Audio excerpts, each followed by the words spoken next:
Hi friends, എല്ലാവർക്കും സമാസ് doing വേളിലേക്ക് സ്വാഗതം. നമ്മൾ ഇന്ന് തയ്യാറാക്കുന്നത് സദ്യയിലേക്ക് നമ്മൾ ഉൾപ്പെടുത്താറുള്ള പാവയ്ക്ക കിച്ചടിയുടെ റെസിപ്പിയാണ്.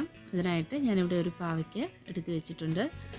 ഇതിൻ്റെ അകത്തുള്ള ഒരു സീഡെല്ലാം കളഞ്ഞ് നമുക്കൊന്ന് റൗണ്ട് ഷേപ്പിൽ വളരെ നൈസായിട്ടൊന്ന് കട്ട് ചെയ്തെടുത്തിട്ട് വരാം. ഇതുപോലെ ഒട്ടും കട്ടിയില്ലാണ്ട് വേണം ഇത് കട്ട് ചെയ്തെടുക്കാനായിട്ട്. ഇനി നമുക്കിതിലേക്കൊരു 1/4 ടീസ്പൂൺ മഞ്ഞൾപ്പൊടി, ഒരു 1/2 ടീസ്പൂൺ ഉപ്പ്, ഒരു 1/4 ടീസ്പൂൺ മുളക് പൊടി, ഇത്രയും ചേർത്തിട്ട് നല്ലതുപോലെ ഒന്ന് മിക്സാക്കി കൊടുക്കാം.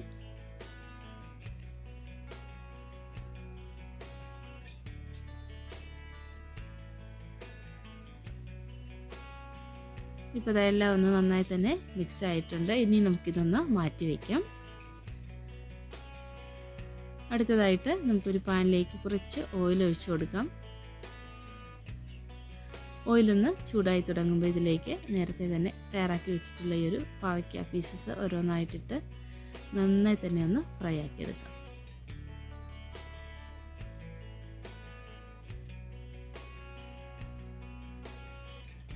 ഇപ്പോൾ ഇതാ പാവയ്ക്ക എല്ലാം ഒന്ന് ഫ്രൈ ആയി തുടങ്ങിയിട്ടുണ്ട്.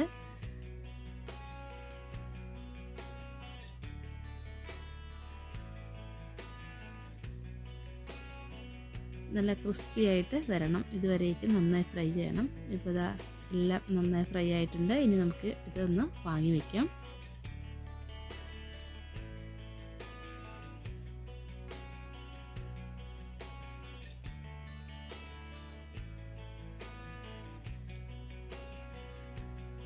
അടുത്തതായിട്ട് നമുക്കിതിലേക്കുള്ള ഒരു അരപ്പ് തയ്യാറാക്കാനായിട്ട് ഒരു മിക്സി ജാറിലേക്ക് 1/4 കപ്പ് തേങ്ങ ചേർത്ത് കൊടുക്കാം. ഒരു 2 പച്ചമുളക് ഇതിലേക്ക് ചേർത്ത് കൊടുക്കാം. ഒരു 1/2 ടീസ്പൂൺ ചെറിയ ജീരകം, ഒരു 1/4 ടീസ്പൂൺ കടുക്.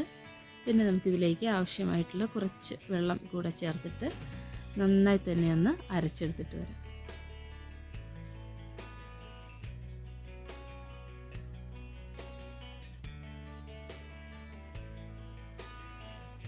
അടുത്തതായിട്ട് ഒരു പാത്രത്തിലേക്ക് നമുക്ക് 1 കപ്പ് തൈര് നന്നായി തന്നെ ഒന്ന് ഉടച്ച് ചേർത്ത് കൊടുക്കാം. അതിൻ്റെ കട്ടകളെല്ലാം ഒന്ന് ഉടച്ച് ചേർത്ത് കൊടുക്കാം.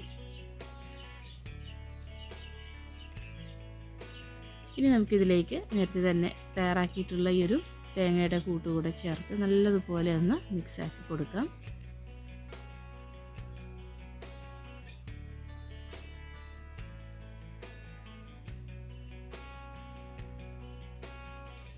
ഇനി നമുക്കിതിലേക്ക് ആവശ്യമായിട്ടുള്ള ഉപ്പ് ചേർത്ത് കൊടുക്കാം. ഇതിലേക്ക് 1 ടീസ്പൂൺ ഉപ്പ് ചേർത്ത് കൊടുക്കുന്നുണ്ട്. എന്നിട്ടിത് നല്ലതുപോലെ ഒന്ന് മിക്സാക്കി കൊടുക്കാം. ഇനി ഇതിലേക്ക് ഫ്രൈ ആക്കി വെച്ചിട്ടുള്ള ഈ ഒരു പാവയ്ക്ക പീസസ് കൂടെ ചേർത്ത് കൊടുക്കാം.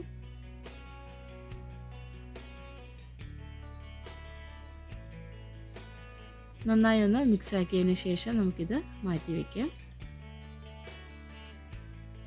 അടുത്തതായിട്ട് നമുക്കിതിലേക്ക് ഒന്ന് താളിച്ച് ചേർത്ത് കൊടുക്കാനായിട്ട് നേരത്തെ ഉപയോഗിച്ച് ആ സെയിം ഓയിലിലേക്ക് തന്നെ ഒരു 1/4 ടീസ്പൂൺ കടുകും 1-2 വറ്റൽ മുളകും പിന്നെ കുറച്ചധികം കറിവേപ്പിലയും കൂടെ ചേർത്ത് കൊടുക്കുക.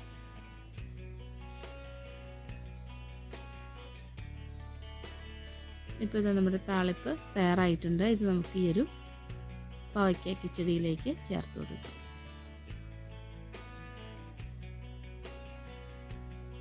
അതിൻ്റെ മുകളിലായിട്ട് കുറച്ച് പാവയ്ക്ക പീസസ് കൂടെ ഇട്ട് കൊടുക്കാം. ഇപ്പോൾ ഇതാ വളരെ ടേസ്റ്റി ആയിട്ടുള്ള പാവയ്ക്ക കിച്ചടി തയ്യാറായിട്ടുണ്ട്. പാവയ്ക്ക ഇഷ്ടമില്ലാത്തവർക്ക് പോലും ഇഷ്ടമാകുന്ന നല്ല ഒരു കറി തന്നെയാണിത്. ഇപ്പോൾ നിങ്ങളിതുവരേക്കും ഇങ്ങനെ ട്രൈ ചെയ്ത് നോക്കിയിട്ടില്ലെങ്കിൽ എല്ലാവരും ട്രൈ ആക്കി നോക്കണേ. പുതിയൊരു വീഡിയോയും വിശേഷങ്ങളും വിഭവങ്ങളും ഒക്കെ ആയിട്ട് വീണ്ടും കാണാം. ബൈ.